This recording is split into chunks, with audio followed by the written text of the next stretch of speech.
नमस्कार, times of Swaraj में आप सबों का स्वागत है। मैं हूं संतोष सिंह और आज हम टाइम्स ऑफ स्वराज में बात कर रहे हैं नीतीश कुमार को लेकर जो बीजेपी के अंदर राजनीति चल रही है उस पर। जी हां, अमूमन बीजेपी नीतीश कुमार पर हमला करने से बचते रहे। एक दौर भी था जब बचते रहे, लेकिन अब प्रधानमंत्री जब मौका मिलता है नीतीश कुमार पर किसी न किसी मुद्दों के सहारे उन्हें घेरने से परहेज नहीं करते। विधानसभा में सेक्स को लेकर जो उनकी बातें कही गई थी उस पर भी उन्होंने निशाना साधने से परहेज नहीं किया, और वो भी मध्य प्रदेश के चुनाव में। फिर बाद के दिनों में जीतन राम मांझी को लेकर उन्होंने जो कहा था उस पर भी प्रधानमंत्री मोदी तल्ख टिप्पणी करने से परहेज अपने आप को रोक नहीं सके। और कल राजस्थान के चुनाव में भी ये कहने से वो परहेज नहीं किए कि घमंडिया गठबंधन के एक नेता हैं नीतीश कुमार, जो दलितों के साथ किस तरीके का व्यवहार करते हैं। आखिर इस नीतीश में रखा क्या है?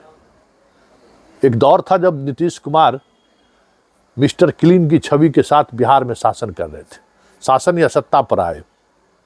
एक दौर था जब वे सब बिहार विधानसभा की सबसे बड़ी पार्टी हुआ करते थे। एक दौर था जब संसद में बिहार से सबसे अत्यधिक सांसद इनका हुआ करता था। आज एक दौर है कि बिहार में ये तीसरे नंबर की पार्टी है और लगातार इनका ग्राफ गिर रहा है।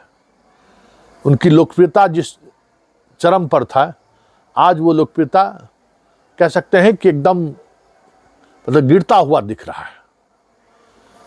न वो पकड़ है प्रशासन पर, न अब वो मजबूती रही इनकी, न बानी में वो तेज रहा, और ना ही अब जनता को उस तरीके से अपने आप के कार्यक्रमों के माध्यम से आकृष्ट करते हुए दिखते हैं।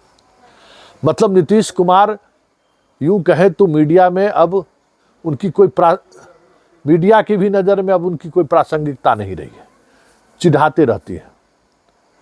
फिर भी आखिर नीतीश में ऐसा क्या रखा है कि मीडिया भी नीतीश को लेकर गोदी मीडिया की भूमिका में हर वक्त बना रहता है।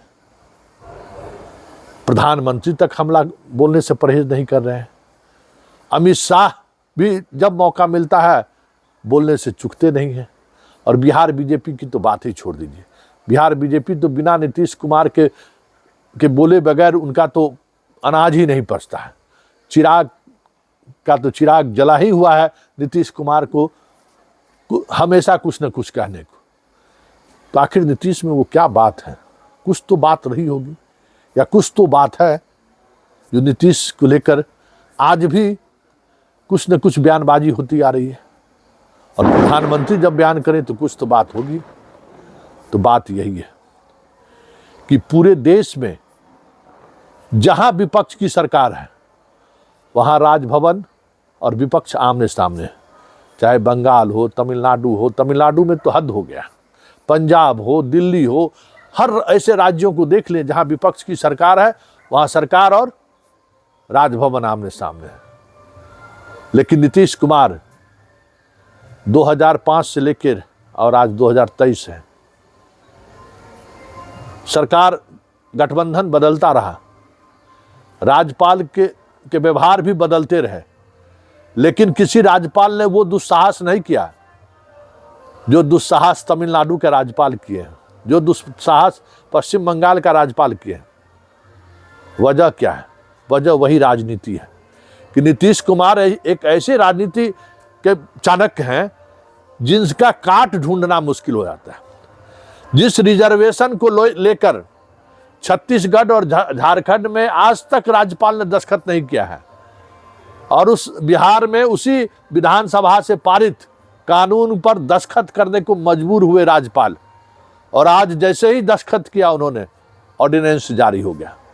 मतलब राजनीति में आज भले ही सिजोफ्रेनिया जैसे बीमारी के शिकार होने की बात कही जा रही हो, लेकिन जब कभी राजनीतिक बातचीत होती है उनका अंदाज, उनके संवाद का तरीका, विशेष राज्य का दर्जा को लेकर उनकी बातें, प्रधानमंत्री मोदी के डेवलपमेंट को लेकर जिस तरीके से नीतीश निशाना साधते हैं, इस देश में दूसरा कोई भी पॉलिटिशियन नहीं है जो आज इतने अलोकप्रिय होने के बावजूद भी साधते ही नहीं है, प्रभावी तरीके से बैकफुट पर ला देते हैं बीजेपी सरकार को।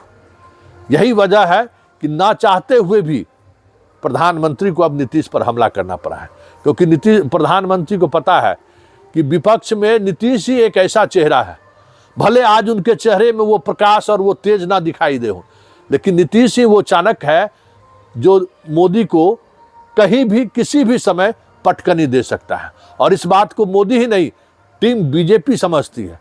और यही वजह है कि आज भले ही बिहार में वो हाशिए पर धकेलते हुए दिख रहे हो, राष्ट्रीय राजनीति में हो या बिहार की राजनीति में नीतीश है, तो फिर न यहाँ जातिवादी राजनीति चलेगी न धर्मवादी राजनीति चलेगी तो सिर्फ नीतीशवादी राजनीति।